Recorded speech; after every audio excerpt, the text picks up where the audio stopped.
My ex-wife dragged me to court, claiming I abandoned her and she deserved everything. She sat smugly as the judge started reading my financials. Then my lawyer stood up and said, "Your Honor, before you rule, there's something she hasn't told you." The judge's eyes went wide. The next 5 minutes changed everything. I should have known Lillian wouldn't go down quietly. I thought that when our marriage ended, that would be it. We'd split, move on, and go our separate ways. But Lillian, she had other plans. Plans that involved dragging me to court and trying to rob me blind. I wasn't completely shocked when I got served with legal papers, but when I read what she was demanding, I almost laughed. She wasn't just asking for a fair settlement. She was demanding half my assets, alimony for life, a portion of my retirement fund. Her reasoning: Henry abandoned me. He ruined my life and I deserve compensation for the suffering he caused. Suffering. That's what she called it. If you'd met Lillian before all this, you'd think she was charming, elegant, and sophisticated. She knew exactly how to work a room, how to make people believe she was sweet and helpless. That's exactly what made her so dangerous. Lillian didn't just lie. She built entire realities that weren't true, and she was incredibly good at it. Throughout our marriage, she played the role of the supportive wife, but behind closed doors, she was a financial wrecking ball. "Henry, you're the provider. You should want to take care of me." A real husband wouldn't make his wife worry about money. She never worked, never contributed, never once considered that marriage was supposed to be a partnership. But when things didn't go her way, she turned into a master manipulator. And when I finally had enough and filed for divorce, she lost it. Our split should have been simple. We had no kids, no shared business, and we signed a fair prenup before marriage. But to Lillian, that wasn't good enough. She called me selfish for wanting to move on, called me a monster for refusing to keep paying her bills. "I gave you the best years of my life, and you're just throwing me away like garbage?" No, Lillian, I wasn't throwing you away. I was escaping. And the moment our divorce was finalized, she started plotting her revenge. When I showed up for the first court hearing, I expected Lillian to at least pretend to be civil. I was wrong. She sat across from me, head held high, smirking like she had already won. She had on a designer dress, pearl earrings, and the same expensive handbag I had bought her years ago. You know, the one she said she'd sell because she didn't need material things? Yeah, that one. She looked me right in the eye, then leaned toward her lawyer and whispered something. Then, she smiled. Like this was all a game to her. Her lawyer stood up first, full of fake concern. "Your Honor, my client has suffered severe emotional and financial distress due to Mr. Wilson's abandonment." Abandonment. That was the word she chose. He left her with nothing. She was a devoted wife, relying on his financial support, only to be discarded without warning. I nearly laughed, because here's the truth. She was never abandoned. She had full access to a bank account with money to restart her life. She was given a fair settlement during the divorce, but she didn't want fair. She wanted everything. Her lawyer kept going, throwing out every emotional buzzword they could think of. She sacrificed her career for him. She never had one. She supported his ambitions. By spending my money, she deserves proper compensation. For what exactly? And when they finished, Lillian sat back in her chair, crossed her legs, and smiled. She thought she had me.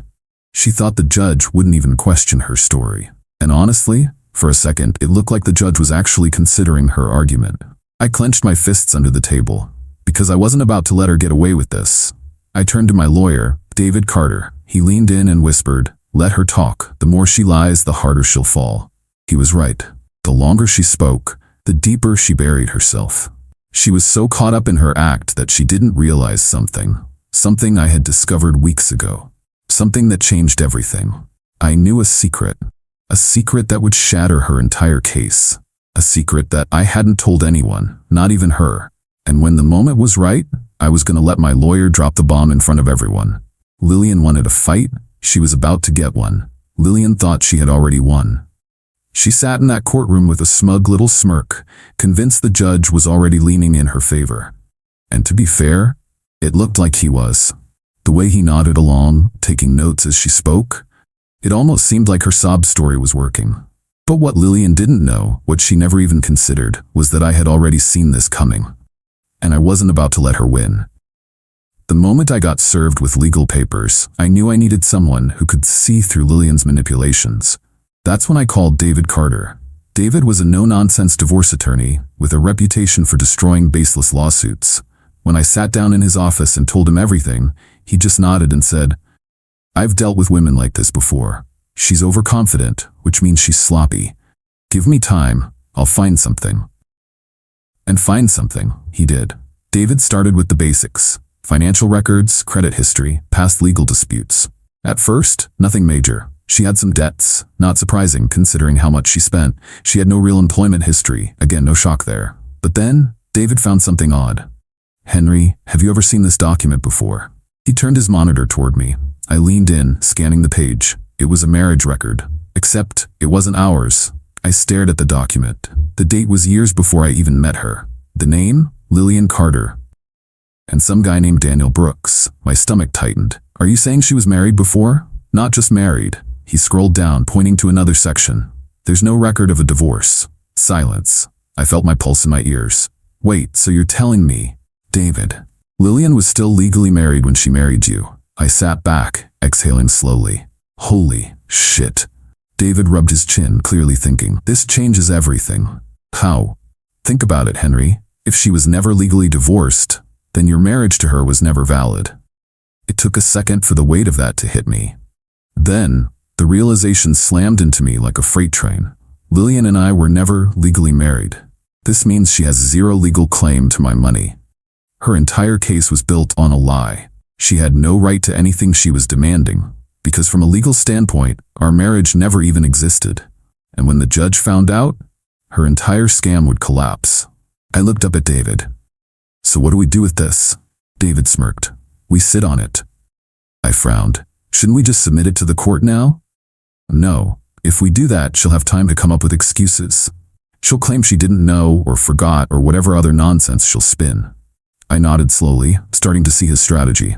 "But if we drop this bomb on her while she's under oath, when she's already committed to her lies, she won't be able to talk her way out of it." I exhaled. This was brilliant. We were going to let Lillian dig her own grave, let her build up her case, thinking she was untouchable, and then, at the perfect moment, we'd rip it all out from under her. I clenched my jaw. She wanted a war. She was about to get one. Lillian walked into the courtroom like she was walking down a red carpet. Her expensive designer dress, her perfectly styled hair, her smug little smirk, it was like she was enjoying this. To her, this wasn't just a lawsuit, it was a performance. She had spent weeks spinning her narrative, painting herself as the innocent, struggling ex-wife who had been cruelly abandoned by her heartless husband. And today, she was about to give the performance of a lifetime. Or at least, that's what she thought. The judge, an older man with sharp eyes and a no-nonsense demeanor, called the court to order. Lillian's lawyer, a sleek-looking guy named Mark Langley, stood up first. "Your Honor, my client, Mrs. Lillian Carter, has suffered unimaginable hardship due to the reckless abandonment of her husband, Henry Wilson." Mrs. Lillian Carter. I almost laughed. She wasn't even legally a Mrs., but I kept my face neutral. I wasn't going to give her the satisfaction of a reaction. Mark continued. "For years, my client devoted herself to her marriage, only to be cast aside with no financial security. She gave up career opportunities, dreams, and stability, all for a man who treated her like she was disposable." My jaw tightened, but I didn't move. "And now, Your Honor, she finds herself struggling to survive, forced to rebuild from nothing, while Mr. Wilson enjoys the wealth that they accumulated together." That's when Lillian started fake crying. She pulled a tissue from her purse, dabbing at her eyes just enough to make it look real. And then, she sniffled. "Your Honor, I never thought I'd be in this position. I trusted Henry. I loved him, and he threw me away like I was nothing." She choked back a sob. "I'm just asking for what's fair." The judge nodded, jotting down notes. I could see it. The shift, the small flicker of sympathy. Lillian thought she had won. The judge turned to me. "Mr. Wilson, do you have anything to say in response to these claims?" I glanced at my lawyer, David. He gave me a small nod. "Stick to the plan." So I did. I kept my voice calm. "Your Honor, I did not abandon Lillian. In fact, she received a fair settlement during our divorce. She was given financial support, which she recklessly spent. This case is not about fairness, it's about greed." Lillian gasped dramatically. "Greed? I gave you everything." The judge held up a hand to silence her. David stood up. "Your Honor, before we proceed any further, I'd like to cross-examine Mrs. Carter." "Judge, proceed." David picked up a stack of documents. Mrs. Carter, is it true that you had full access to a shared bank account after your divorce? Lillian sniffled, still playing the victim. It wasn't enough to live on. David, and yet records show you spent over $10,000 on luxury handbags, vacations, and spa treatments in the first 3 months after the divorce. Her face flushed slightly, but she recovered quickly. Self-care is important, Mr. Paul. A few people in the courtroom chuckled. But Lillian? She didn't look nervous. Not even slightly, because she thought this was just a financial debate. She thought the worst that would happen was that she wouldn't get as much money as she wanted. She had no idea what was coming. The judge leaned back. All right, I've heard both sides. I'm ready to make a ruling. Lillian straightened in her seat. She actually smiled, like she already knew the verdict, like she had already won. And that's when David stood up one last time. Your Honor, before you rule, there's something she hasn't told you. The room went silent. Lillian's face twitched. For the first time that day, she looked uncertain. Judge, Mr. Carter, what exactly are you referring to? David reached into his briefcase and pulled out a folder. We recently uncovered some interesting documents regarding Mrs. Carter's marital history. He opened the folder, pulling out a certified marriage record. Your Honor, Lillian Carter was never legally married to my client. The entire courtroom froze. The judge's pen stopped mid-sentence. Lillian's jaw actually dropped. That's not true. David slid the documents to the judge. This is a certified record showing that Lillian Carter was legally married to another man, Daniel Brooks, at the time she married my client. There is no record of a legal divorce. So tell me, Mrs. Carter, how exactly were you planning to claim alimony from a marriage that never legally existed? Lillian's face drained of color. Her hands clawed at the table. This is a mistake. I didn't know. David, raising an eyebrow.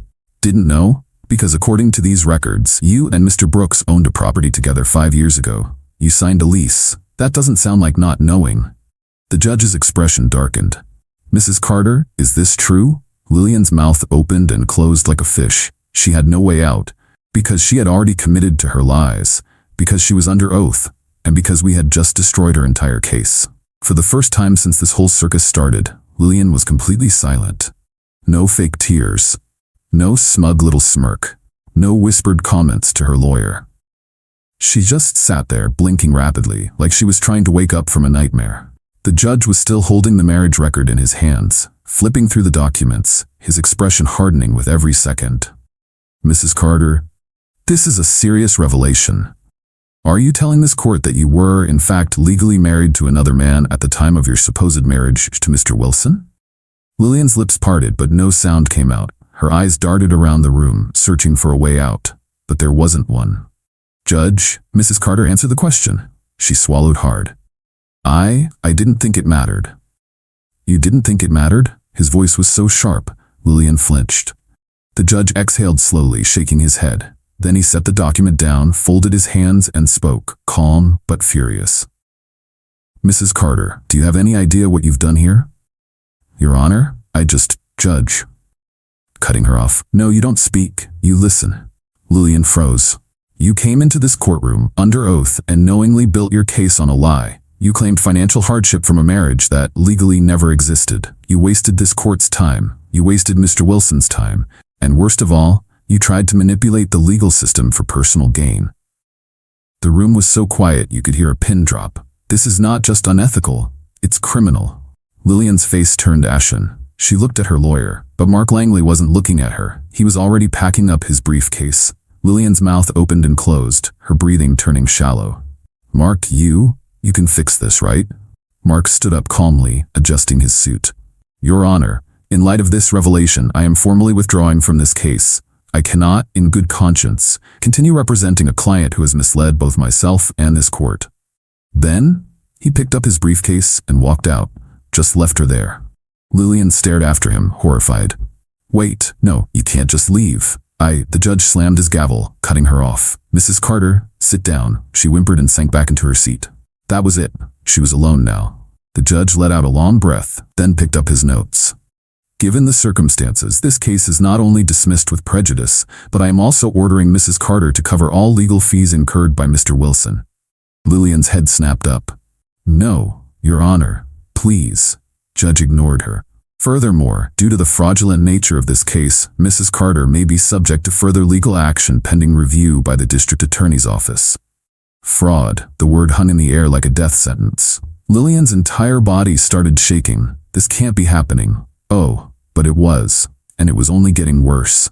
As soon as the gavel struck and the case was dismissed, the whispers started.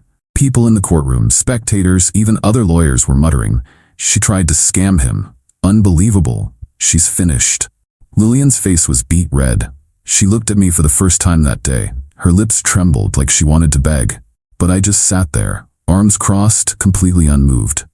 Because Lillian? She did this to herself. She played a game she never should have started. And now, she was paying the price. The moment we stepped outside the courtroom, Lillian completely fell apart. She chased after me, her heels clicking against the floor. "Henry, wait, please!" I turned slowly. She was a mess. Her hands were shaking, her eyes were red and puffy. She wasn't the smug, overconfident woman who walked into that courtroom anymore. She looked small. "This is a mistake, right? You don't really want to see me suffer like this, do you?" I tilted my head, studying her. "Lillian, you spent months trying to ruin my life," she whimpered. "But I didn't mean to. I was scared, Henry. I thought I'd end up with nothing." I let out a slow breath. "Lillian, that's exactly what you deserve." Her breath hitched. "You hate me, don't you?" I didn't answer, because the truth was worse than that. I didn't hate her. I just didn't care anymore. My final words, cold as ice, "Goodbye, Lillian." And then, I walked away. For good, a year. That's how long it had been since I walked out of that courtroom and out of Lillian's life forever. And in those 12 months, everything had changed. For me, life had never been better. For Lillian, well, karma wasn't done with her yet. After the court case, after watching Lillian self-destruct in real time, I decided I was done living in the past. So I moved to a new city. Not because I had to, just because I wanted zero reminders of her. I got a promotion at work. Turns out, when you're not constantly being drained by a manipulative, greedy woman, you can actually focus on your own success. I reconnected with old friends, started traveling more, even started dating again. I wasn't rushing into anything serious.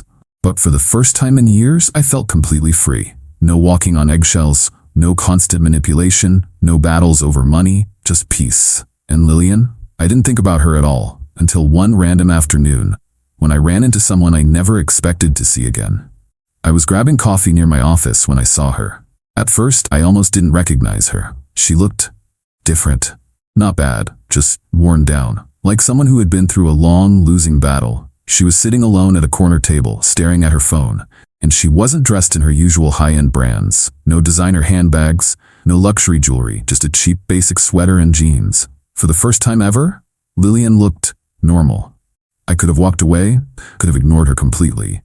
But curiosity got the best of me, so I ordered my coffee and walked right up to her table. "Lillian."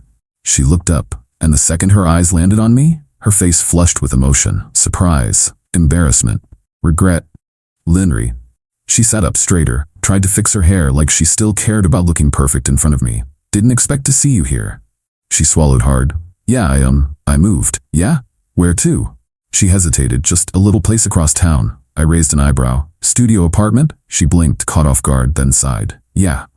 I nodded, taking a sip of my coffee. "So how's work?" She let out a dry, humorless laugh. "Oh, between jobs." Ah, there it was. She had lost everything. And now, she was barely keeping her head above water. She looked at me carefully. "You look good." "I feel good," I said. She bit her lip. "I've been thinking about you." I set my coffee down. "Yeah, about everything. How things ended, how I acted. I just waited, because I already knew where this was going. I've changed, Henry. I've grown. I miss having you in my life." She reached across the table, tried to touch my hand. I pulled back, and she knew right then that she had lost me forever. "Lillian, I don't think about you at all." Her face crumpled. She looked down, swallowing hard. "I get it." And for the first time, she didn't argue, didn't manipulate, didn't play the victim. She just sat there, alone. I stood up, took one last sip of my coffee. "Take care, Lillian." Then, I walked away, and I never saw her again.